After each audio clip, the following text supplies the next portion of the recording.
I believe that a really good way to understand a culture is through its gardens. This is an extraordinary journey to visit 80 inspiring gardens from all over the world. Some are very well known, like the Taj Mahal or the Alhambra. And I'm also challenging my idea of what a garden actually is. So I'm visiting gardens that float on the Amazon, a strange fantasy in the jungle, as well as the private homes of great designers. And the desert flowering in a garden.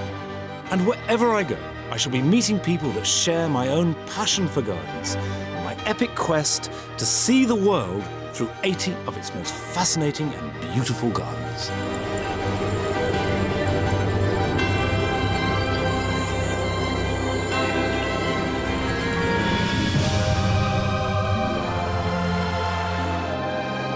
My journey this week has brought me to a region of rich diversity, both botanical and cultural.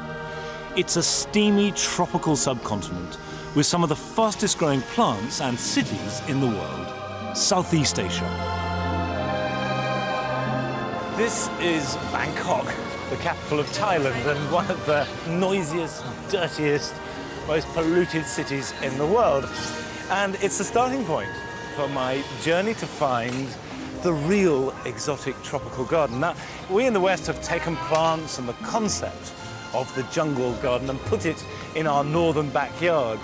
But here, where there are only two seasons, where it's either wet or it's dry, it's always hot and plants grow constantly, I want to see what the real tropical garden is like. This will take me on a trip right through the Southeast Asian region. I'll start in Thailand, in the garden of a Western silk merchant. I'll then head nearly 1,000 miles south to visit the self-proclaimed garden city-state of Singapore. Finally, I'll cross the Java Sea to experience a little of the deep spirituality and diverse cultural influences of the Indonesian island of Bali.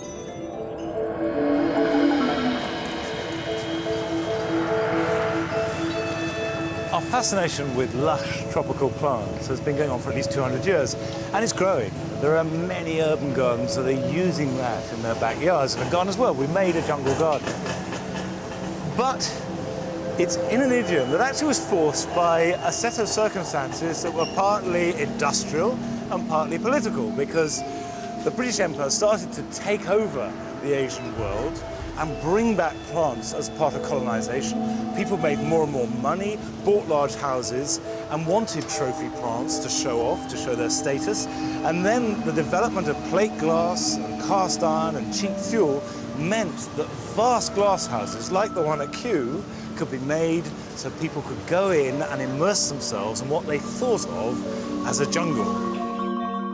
Typically, these gardens were lush, green, and full of exotic varieties, usually much bigger and faster growing than anything that we could find at home. And these plants, although beautiful and exciting in their own right, also acted as indicators for all the richness of tropical life and suggested a freer, less inhibited world. It was from the first an intoxicating and intense association. My journey to discover the reality behind that potent image starts here. The consensus seems to be that if you want to visit gardens in Bangkok, the first place to go to is Jim Thompson's house. So that's where I'm starting.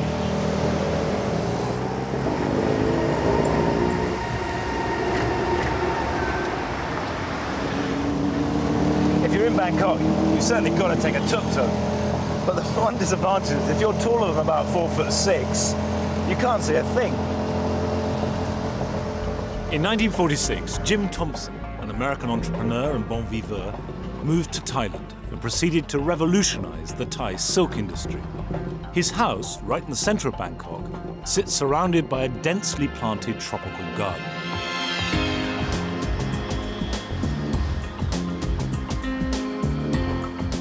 Jim Thompson mysteriously disappeared in the Malaysian jungle in 1967, and no one did anything to the garden for 25 years, which, as jungles will, grew enormous and impenetrable. One of Jim's friends, the garden designer Bill Warren, was part of the team that took the garden back in hand and he's here to show me round. The house was really designed as a theater set and as a place to entertain. And Jim entertained here every night. It's not designed, let's say, for comfort, because this room is open. There are no screens. Jim wanted to look down on a jungle. And the little houses in there were... These little houses were the servants' quarters. There was the houseboy, the cook, and the gardener. When did you first come here? I came to visit in 1959. Yeah. And actually, I came to the housewarming. Okay, let's go and have a look at the rest of the house. Where should we go next? The garden weaves around and under the house, rising on various levels and screening out the city that is on 3 sides. We're now underneath the main house, I guess. Right. One can't help but notice the way that the garden forms this green drop in the background without any sky. So you have garden but no sky, which of course is the jungle effect. Jim had a plan of this house, and he marked this area jungle. That effect doesn't take a lot to achieve, does it? I mean, there are certain key plants, certain ways of doing it, which is this layering of foliage. Things like the fan palms and the gingers, they all create different textures and different colors, if you look at them carefully. I love the little ponds in pots. These were to catch the rainwater, but they have used lotuses for decoration in them. And you had those in the bathrooms when I first came to Thailand, and we bathed from one of these jars. Really? Jim Thompson finished the house in 1959 and just 8 years later disappeared after going for a walk in the jungle whilst on holiday in Malaya. After the garden lay untended for a quarter of a century, Bill was asked to help restore it as it was in Jim's day. Standing here, you can only see foliage with just touches of that red of the ginger through there. I cut down a lot of trees so that you could see the roof lines. You can go on cutting forever in a tropical garden. Probably it could use some cutting back now. It's hard for people used to Western gardens to appreciate just how fast this sort of garden will grow if left untended. Oh, yes. These are heliconias. It's almost sculptural and sort of unbelievable as a flower, isn't it? Yes. It's so physically solid. If you made it in plastic, you wouldn't know the difference. This is the spirit house.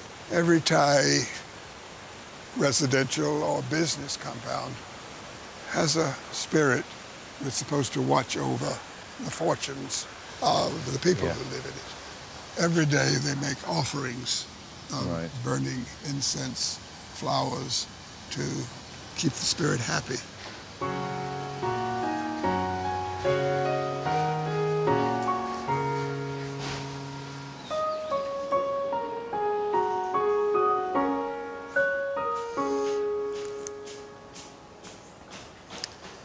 I think here, like any garden, you've got to know something of the context. Jim Thompson placed his garden here, absolutely knowing that he was looking out over his village of Muslim silk weavers. Really rather like a sort of mill owner in Victorian Britain looked out over his workers. They could see him and he could see them. And the whole place is to do with performance and command and display.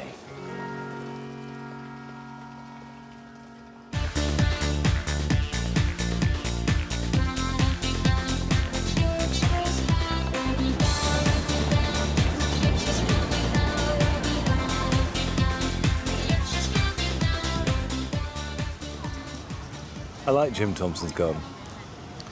And clearly a lot of people do. 175,000 visitors a year don't lie. But it wasn't a Thai garden, and I think, to be fair to Jim Thompson, he would never have pretended it was. It was an approximation of what he thought a jungle might be. And the really telling thing was that after his disappearance, they had to clear the growth back to make it look like a jungle garden. And we could do that at home. It's not the real thing. It's not got me any closer to Thai indigenous gardens or gardening or culture even, I don't know. But I've read that the fastest way to get an insight into Thai culture is to be out in a public park at precisely 6 p.m.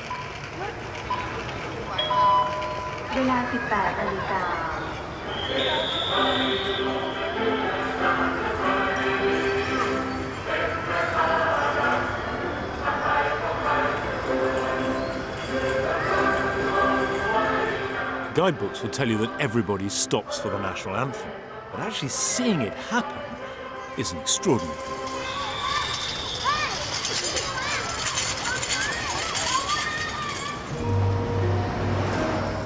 The image of the king is everywhere, and any kind of disrespect towards it is regarded as sacrilege and a very serious criminal offence.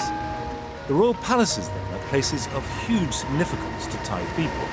And it seemed to me that I should visit one or two of them to see the gardens on the basis that they must surely be a profound influence.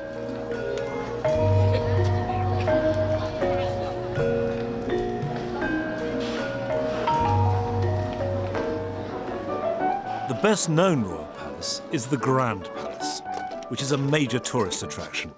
Religion, in this case Buddhism, the state, buildings and plants, all merged together.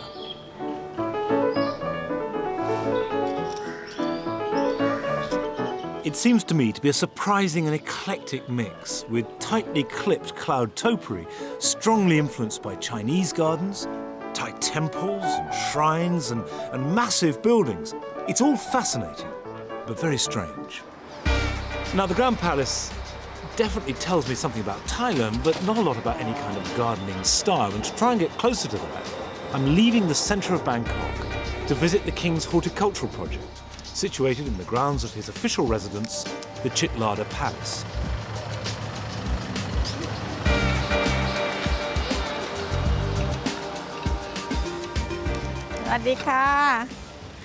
Good afternoon. Hello. Good afternoon. Rosalind Smita-Bindu has been guiding dignitaries around the palace and grounds for more than 30 years. Ah, so here you go, cattle. Hello, my dear. They look very well.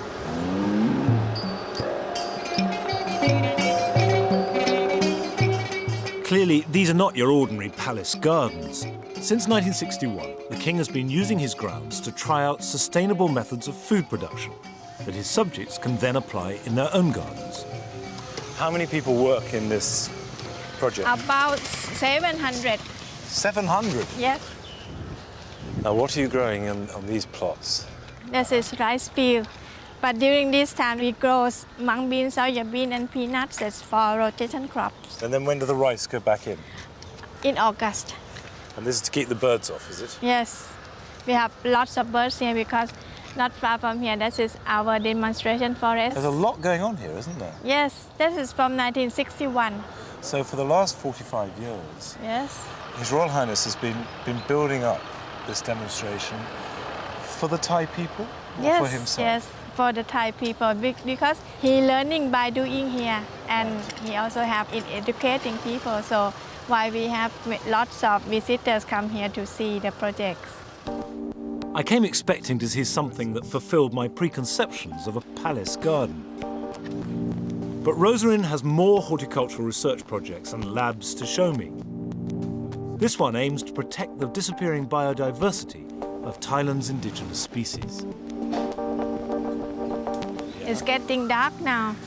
So during this time you can hear the voice of many birds. We visited the patch of demonstration forest that was in the centre of the park. And as the light fell, the insects came out. I'm going to just put some of that on.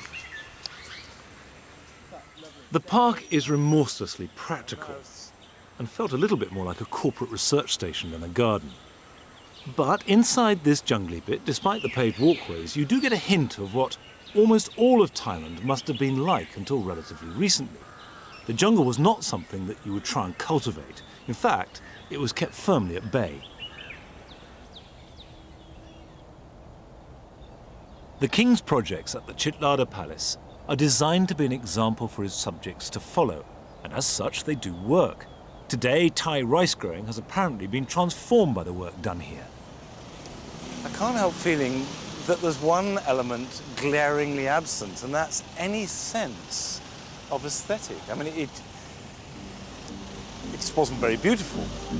Bangkok, for all its pollution and venality, is a beautiful and entrancing place. So I'm finding it hard to reconcile that stark functionality that I saw at the Chitlada Palace with the fascinating tangle of Bangkok street life. There seems to be a dissonance there, something I'm missing, as I try and discover the archetypal tropical garden.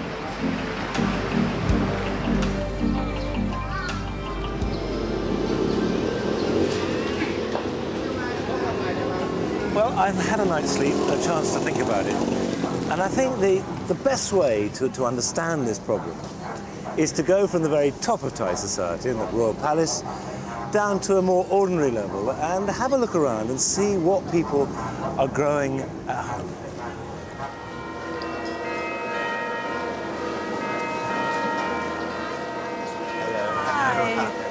To help me explore the private gardens of Bangkok, Patravadi Mututhong, a well-known Thai actress, has offered to take me off the beaten track.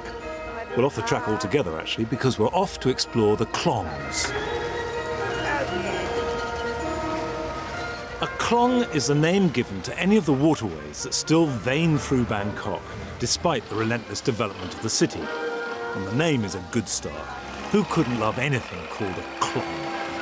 They used to be the main way to get around, although nowadays the klongs are packed with tourists.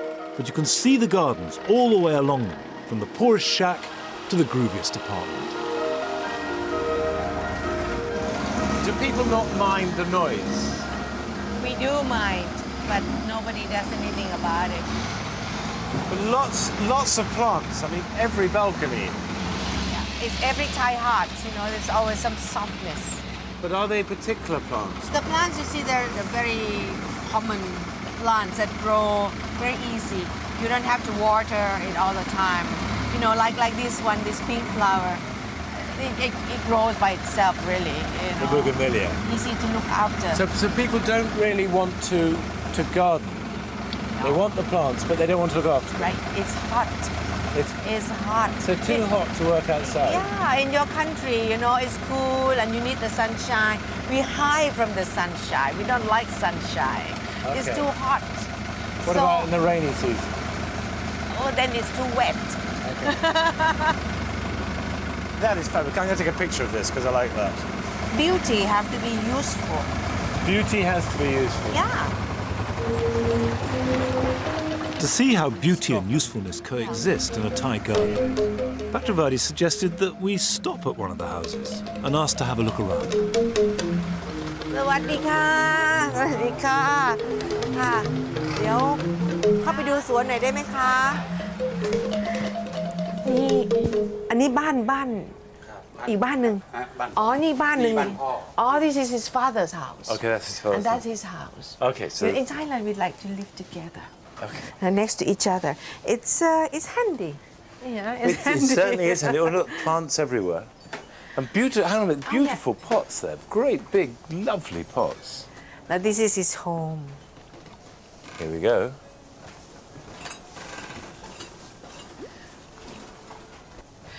Some people worship King Rama V.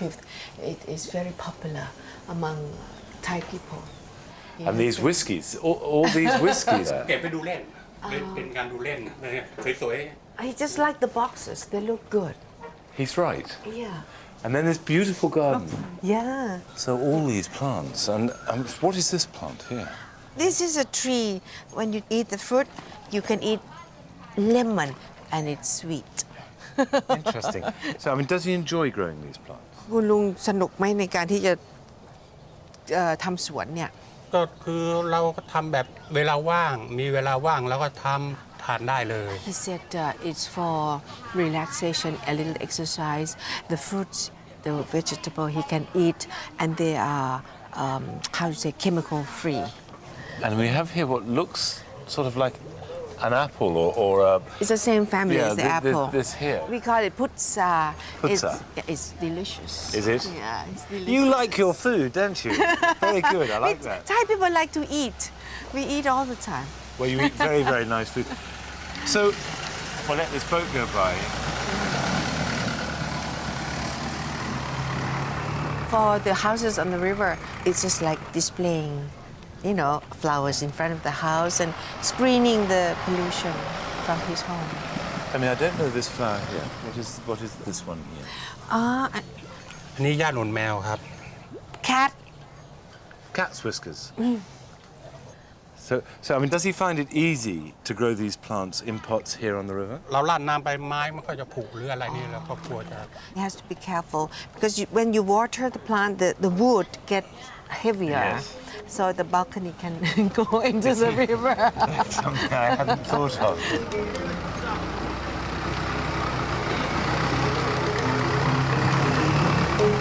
It's a very, very beautiful house and garden. Tell him that from me.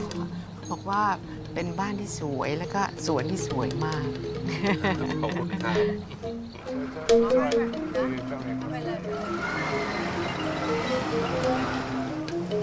The beauty of Mr. Leck's garden was real and gave me great pleasure, but it was entirely based upon utilitarianism.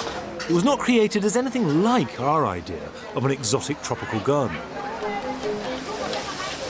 If you go looking for the exotic, the last place you're going to find it is where it grows. Because the exotic is always what we can't have, what we can't grow. The exotic is a state of mind. It actually doesn't really exist at all.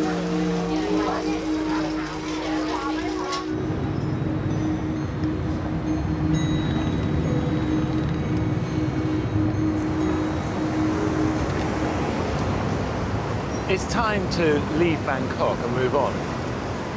And I haven't really perceived an indigenous Thai gardening culture here. I don't think it exists.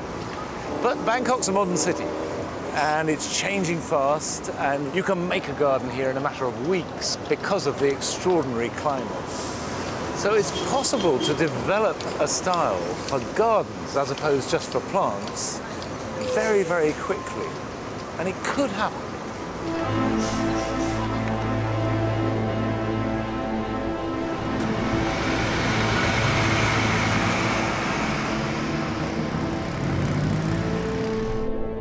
The next stage of my journey takes me south from Thailand, the 900 miles to the city-state of Singapore.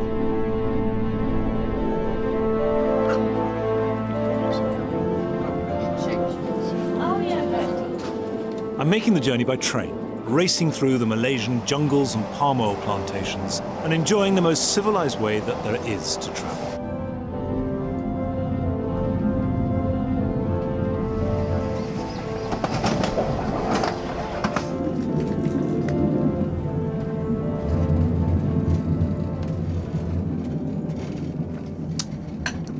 Coming from Bangkok, which is so rich in images and human life, and yet rather elusive when it comes to gardens, the next stop will be very, very different.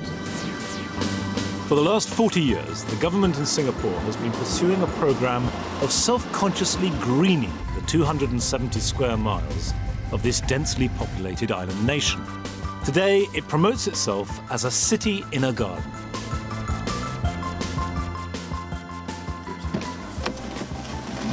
Thank you.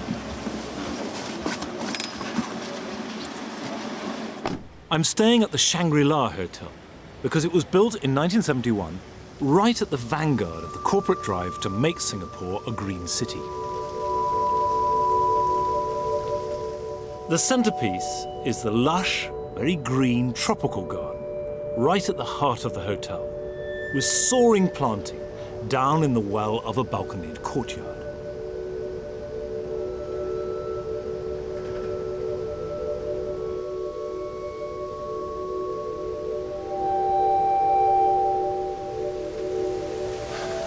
Well, there are strange things going on here, but it's a tale of two halves. And one half is really interesting, and the other is disturbing and shocking. Up above, with all this greenery and this, I think, rather beautiful architecture, it's a really good indication of what the hotel was setting out to do to embody the greening of Singapore. And succeeding. I think it's really beautiful.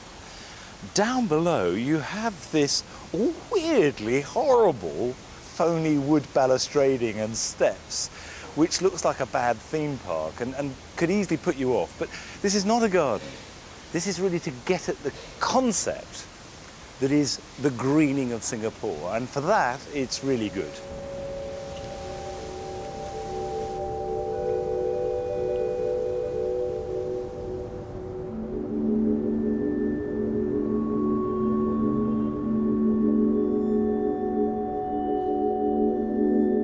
Before I came to Singapore, I was sent this book called The Tale of the Magical Seeds, which is all about the wonderful greening of Singapore, issued by the National Parks people. And I'll just read you a little bit of it. There was once a beautiful tropical island in a clear blue sea. Are you sitting comfortably, by the way? Birds sang from trees and butterflies danced among flowers. Friendly animals played in the forest. You get the drift. Anyway, people came along and liked it and decided to make it their home. But in the process, and it's significant, the order of the words, that the people worked hard. Trees were cut, land was cleared, and many fine buildings and factories were built. The harbour filled with ships, and the city grew rich. And it says, the birds and butterflies went away. The friendly animals hid. The children became sick, and everyone was sad. Not good. So they turned to this master gardener who has magical seeds which he sows, and in due course they grow. Everything is rosy again, and the island becomes a garden. And the last page is, the island became a tropical paradise where happy people and their children lived in a garden and cared for nature. That the government describes the greening of Singapore as a fairy tale is interesting, and there's no doubt that it is of huge symbolic importance to them. To find out exactly where the idea came from, we've been granted the rare privilege of an audience with the model for the mythical master gardener, former Prime Minister Lee Kuan Yew. I saw Hong Kong. I saw Kuala Lumpur, Bangkok. And they were dreadful. I can't say that in public, but you know, they were concrete jungles, some tarmac and concrete. So I decided that we have to be different. When we started, it was just to combat the grayness and the drabness of a city which has no greenery. Since the government of Singapore embarked on the greening project 40 years ago, skyscrapers and underpasses have been covered with plants, and more than 4,300 acres of parkland have been landscaped. It's transformed what could have been a very drab, grey place into a clean, green and exciting place. Well, it is famously clean, and I'm keen to have a look at its greenness for myself. There's no doubt, this is very different to Bangkok. In this city devoted to frenetic consumerism, the roads are lined with fabulous mahogany and rain trees, both smothered in epiphytes, and they are lush, green and extremely beautiful.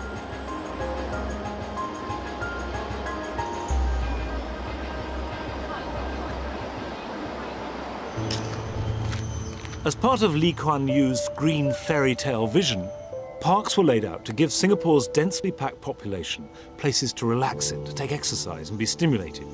Bishan Park is held up as a fine example of Singapore's creation of these green spaces.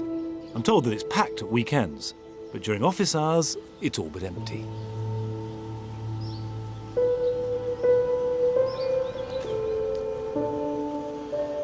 This is a very disturbing place. It's got all the ingredients, and clearly there was a corporate plan to make it beautiful, get a designer in, clad the place in all the recognised elements of an enjoyable and pleasant garden, and it sort of has, but a garden must have humanity, and the more quirky and the more individual that humanity is, the better the garden will always be. The truth is that it's easier for a garden to pass through the eye of a needle and be good and corporate. Singapore proclaims itself the city in a garden, but I don't think I've yet found that garden.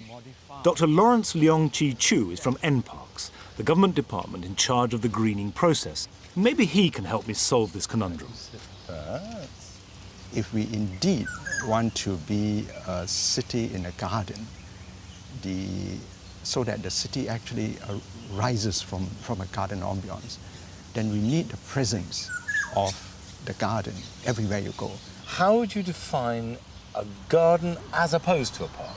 A park must have space for informal recreational activities, but a garden is what you have here in this spa area, where particular attention is paid to how the plants are displayed. And if you extend this to the whole of Singapore, and you consider Singapore as a garden, then you have to see our roadsides, plants on our buildings, gardens along our canals. And now we are getting the people in the local communities to take up gardening as a hobby as well. Can a garden be the entire city in all its component parts? Can it be dictated and laid out by governmental and corporate decree? Can it be enough that it's clean and useful and pleasant? Lots of questions. And although I know where my own instincts lie, I want to know more about Singapore's gardens, not my own attitudes. The truth is that as most people in Singapore live in high-rise flats, not many people have the chance to garden. But I've met up with Wilson Wong, who has harnessed the enthusiasm of users of his internet message board to create a communal garden.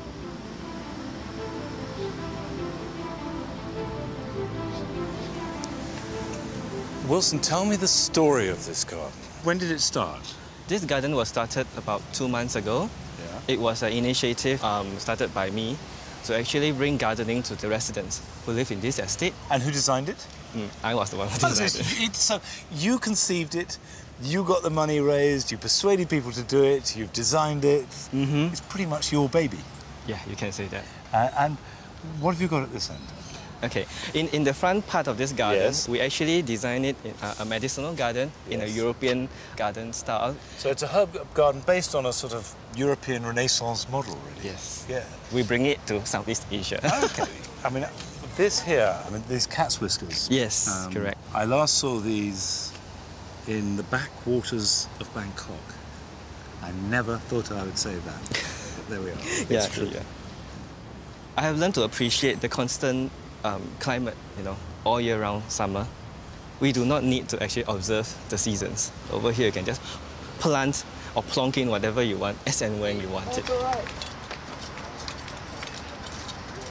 And this is actually, locally we call it laksa leaf. It's actually a plant that it can actually be used in one of our local dishes. You can smell it. It actually has a very fragrant, nice aroma. Oh, it does smell wonderful. Yeah. Now, these are your vegetable beds. What's your soil like? Oh, over here the soil is very clayey, as you Yes. can see. So we actually have a very hard time trying to actually improve the soil texture. Yeah. When you talk about soil, topsoil, you get this kind of soil. So will you be making your own compost? Actually we are going to make a little compost heap here to actually compost them, returning That's- everything back into the ground. This is exactly what I like to hear. It's Yeah. perfect. So tell me what you're growing there. This is actually water spinach. These are your first crops? No. But it's only been going for a couple of months. So you've already had one harvest? Yes. We nurture plants and we cosset them and we take them through their life journey, which, for cabbages or purple sprouting broccoli or something, we can sow the seed in April and harvest the following March or April. Yeah. But over here, all it takes is just less than a month. I feel so attached to this garden. Can you imagine that in the middle of the night, I can bring my dog through this garden a couple of times. The residents here can actually be the witnesses. They said, who is this crazy guy that come down in the wee hours of the morning to look at his plants? You're not alone, I assure you. You're not alone. So that's how attached I am to this garden. Wilson Wong's community garden is in itself wholly unremarkable, but it's undoubtedly the best thing that I saw in Singapore. Although it might seem ordinary, it's filled with the passion and enthusiasm of one individual bucking the corporate blandness that threatens to smother the rest of the garden city. OK, to the airport, please. OK, sir.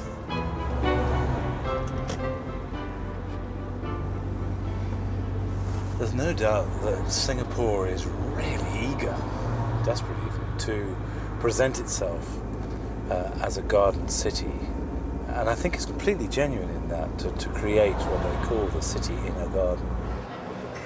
But that can only come alive if it's driven not by the state, but by the contrariness of individuals like Wilson.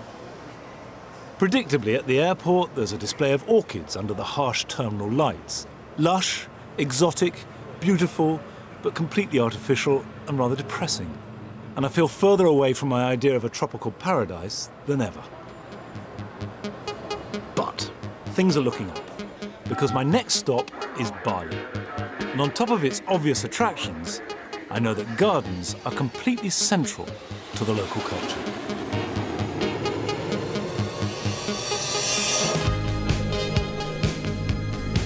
Bali is an Indonesian island just off the east coast of Java, and it's probably many people's idea of a perfect tropical paradise.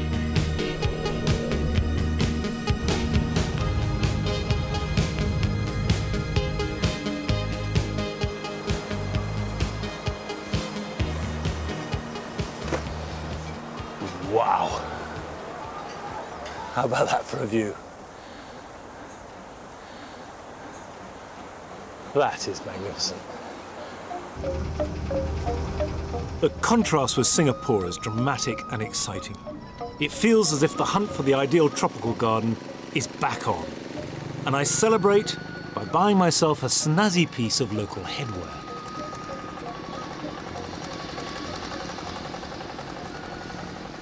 Bali has a combination of three things that make one think they may well be gardeners. For a start, it's volcanic soil, intensely fertile. Secondly, a long tradition of cultivation, very sophisticated use of the land, so that they're growing things all the time. And thirdly, this climate, which is common to the region, where everything grows tremendously fast. Put it all together, and it's perfect for making gardens.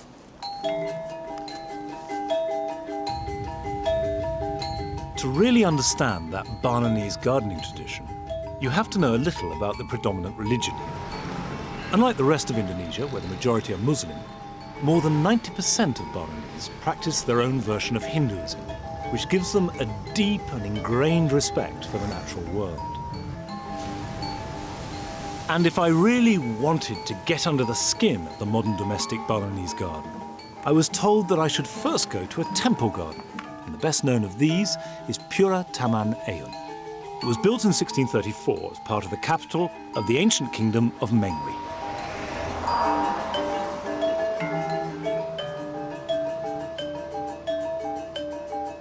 A member of the local ruling family, Agong Prana, gave me the guided tour. This is the central court where people usually prepare the offerings and perform the ritual dances. And what's the significance of the trees you have here? Those trees are special frangipani that we use very much as the main part of the offerings. And what's that tree there with the one with the black and white yes. skirts is called ancak. It's also a holy tree that we use as part of the offerings. Right. Because in the offering, the main part of the offering is flowers. The flowers are practical. Yeah. They have significance, they're symbolic significance. Yeah. What about the trees themselves? Are they included in the sensation of reverence? Yes, it is. We have the philosophy of life in Bali. We have what we call Tri Itakrana. We have to be friendly and in harmony with our God. We have to be friendly and harmony with our environment, and also socially with the human to human. So that's the balance of three. Yeah. Now this is the entrance to the next court, is it? Yeah. This is the main entrance to the main part of the temple, which is the inner court, which is called holy part of the temple, where prayer will be conducted. So can we go through? No, unfortunately, people who are not praying can only sit from the other side of the temple.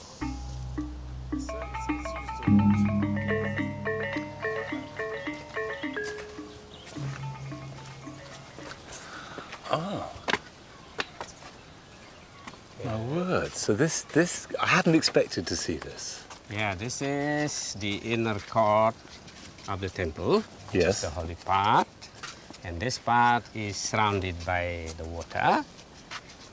Lotus and water lily is very much used in the offering. Beautiful looking, but also it is the symbol of seat of our deities and gods. Right. We try to keep it in serenity. So serenity, it has a religious function. I mean, it's to do with the gods. Yeah.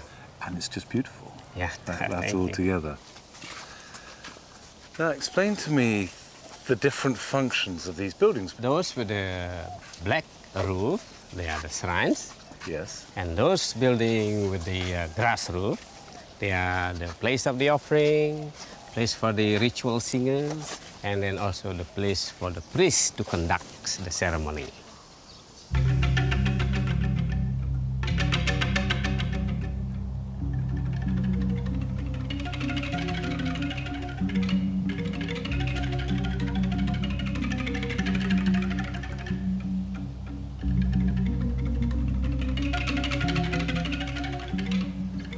Take my hat off, although I accept it's not the most flattering thing, but very good at keeping the sun out. I'm overwhelmed by this place. My reaction on coming here was fundamentally delight. And above all, this sense of balance and harmony that integrates every aspect of life, whether it be plant, human, spiritual, as one completely interwoven tapestry that you can't possibly unravel. And I think very beautiful.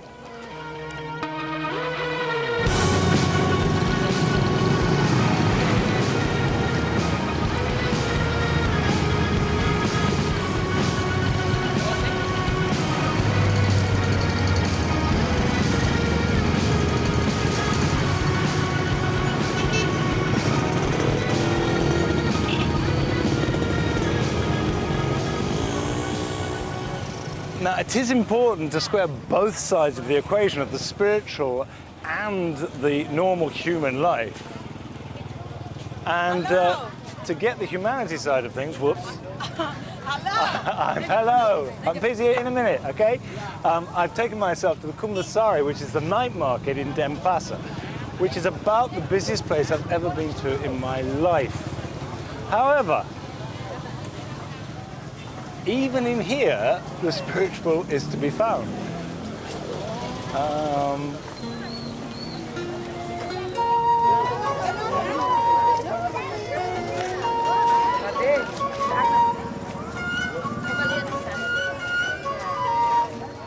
All over the market, I found flowers and their petals for sale.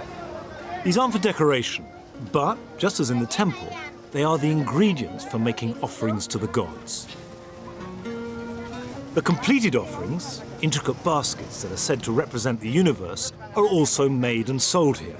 Now, traditionally, these would have been made from flowers from people's own gardens, and I think a domestic home and garden is where I should go next.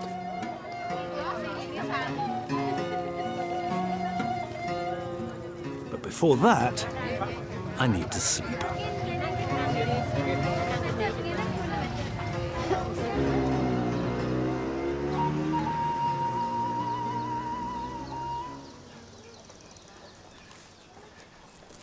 It's another absolute scorcher today, and I'm feeling a bit fragile because I spent the night without a wink of sleep, afflicted by, let's call it Bali belly.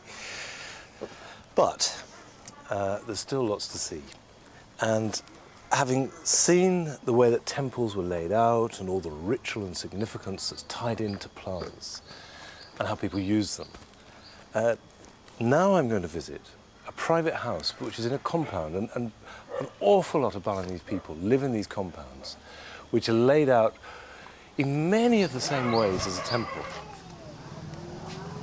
The temple gardens were clearly defined spaces, yet their role, and the role of the gardens and shrines in general, seems fused together. A local resident, Braggies Warrell, has offered to show me round this compound, which is one of many in the village, each home to an extended family and laid out in the same way, with individual buildings arranged within a large enclosed courtyard.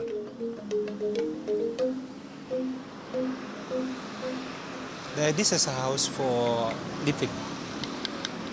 This is for the old man because they open Bali. Bali means house. Yeah, Bali means house in Balinese. Right. And this building here? This is we call paon in Balinese language. We call kitchen. So there's a kitchen there, and in the middle there's this area. This is we call Bali delon. They use for all kind of ceremony, preparing the offering or cremation ceremony, wedding, whatever. And what are they making there? They prepare for the offering. For offering for what? The offering is symbolized to give something into the God.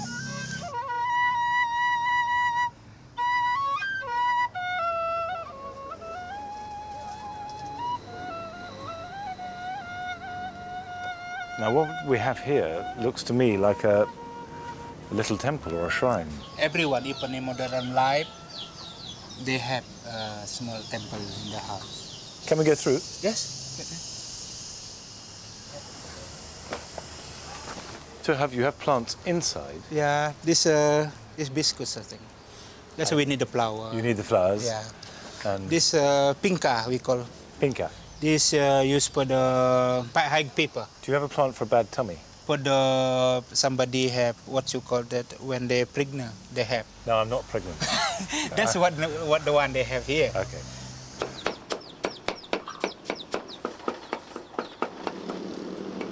This called Bali Daja. People just get married. They must be stay a bit privacy. Yeah? So they have privacy and pregnancy Yeah, plants absolutely. outside. All together.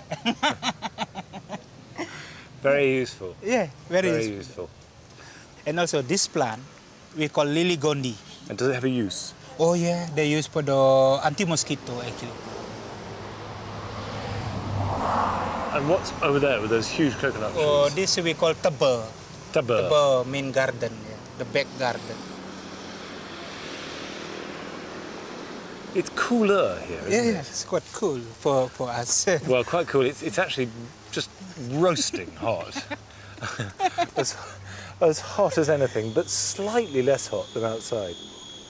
Would people treat this like a place to come and relax in, or is Oh it yes, just for work? also. When they in the hot day like this time, after they have lunch, they have meal, the children and the mommy and everyone go to the backyard to playing around. Are people making modern gardens in the spirit of this garden? All this garden is completely like here, wild. They grow wild, but useful. Yeah, but modern plant is different than the concept of Balinese original Balinese garden. Very different.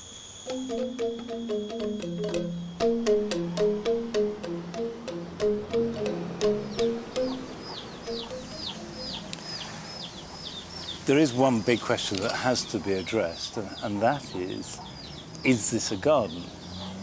Well, clearly it's fascinating and it's instructive and it's stimulating, but I think the garden side of it was summed up for me by watching the women sitting where I am now, making up the offerings from flowers they've grown, little baskets from the coconut leaves, and then going out and placing them with the relevant ritual.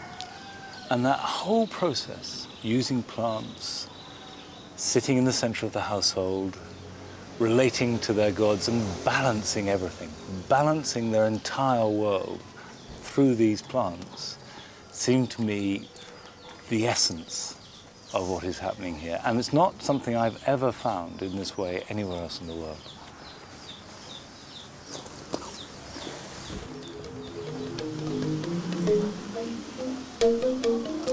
The intimacy of the people and their plants, and the daily rituals of gathering the leaves and flowers for the offerings, and carefully making them into the beautiful little posies, seems to me to be as much gardening as any of our own more familiar horticultural primping and pruning. But even in Bali, there is a distinct element of this belonging to the past. And I'm curious to know how these complex and subtle traditions could be applied to a modern garden. So with that in mind, I go off to the Bati Jimbar estate.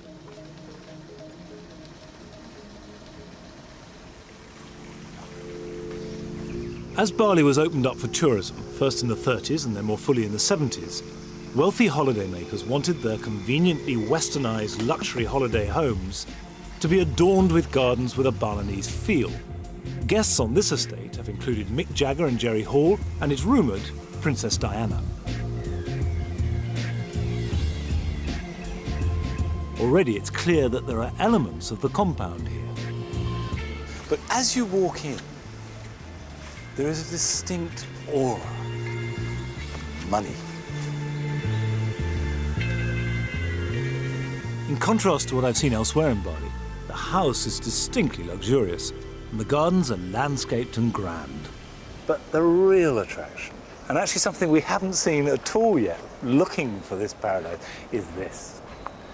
It's right slap on the sea.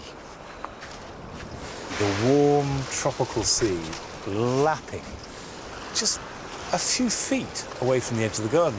Now, as a gardener, it's astonishing that you can have a garden like this so close to the sea. So that's unusual. But I think the key here is fulfilling all the fantasies of what we Westerners, we tourists, want when we go on holiday.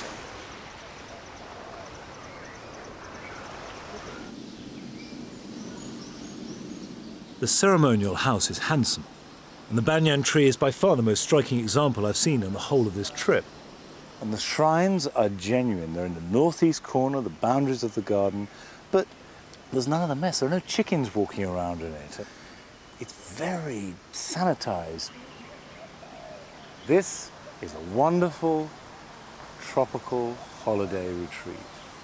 But I don't need a holiday. I'm in pursuit of the authentic tropical garden, and this is not it.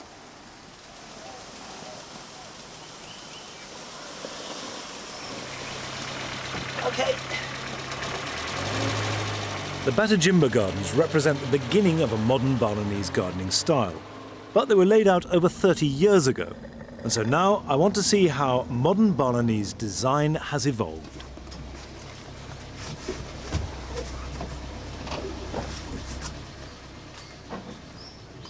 My last visit in Bali is to a man called Madi Wijaya. In fact, he was born an Australian called Michael White, but he came to the country over 30 years ago, fell in love with it, stayed here, and made a beautiful garden. Others admired it so much that he made gardens for them and quickly became established as an internationally renowned garden designer, specializing in tropical gardens. So what I want to know from him is how he's taken all the culture and ritual and spirit of the ancient Balinese style of garden and turned it into a thriving garden design business.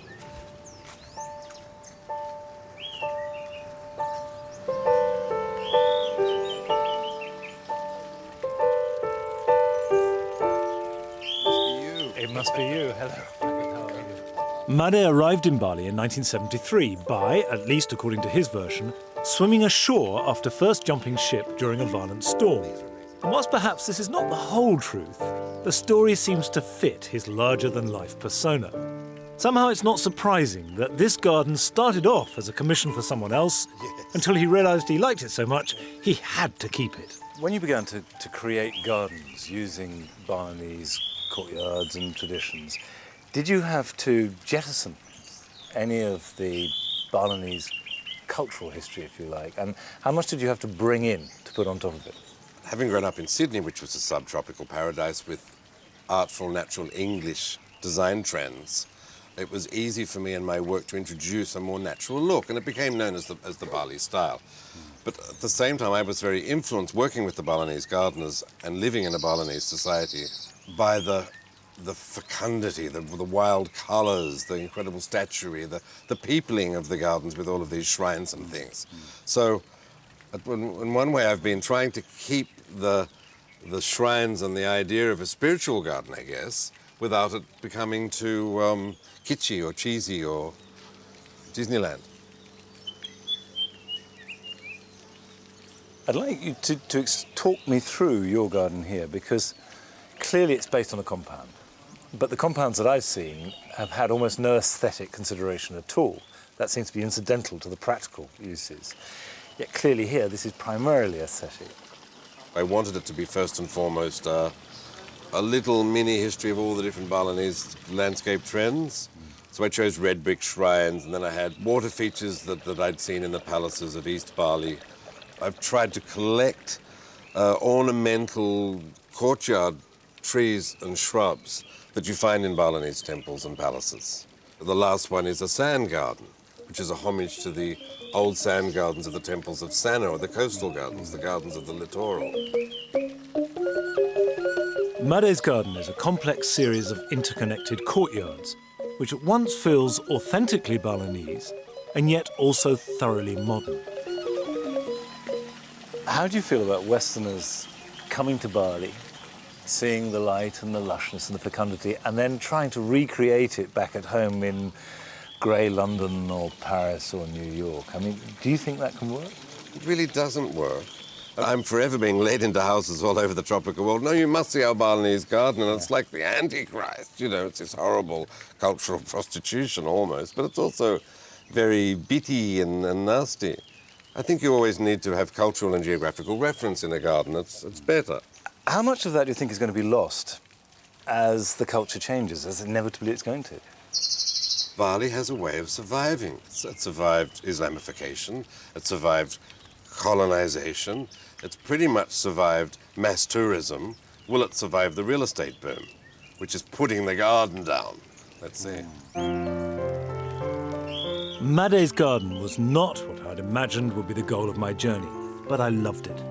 I'd found a truly creative garden, using local and to me very exotic planting, as well as being deeply entrenched in a local idiom, but making something new from it.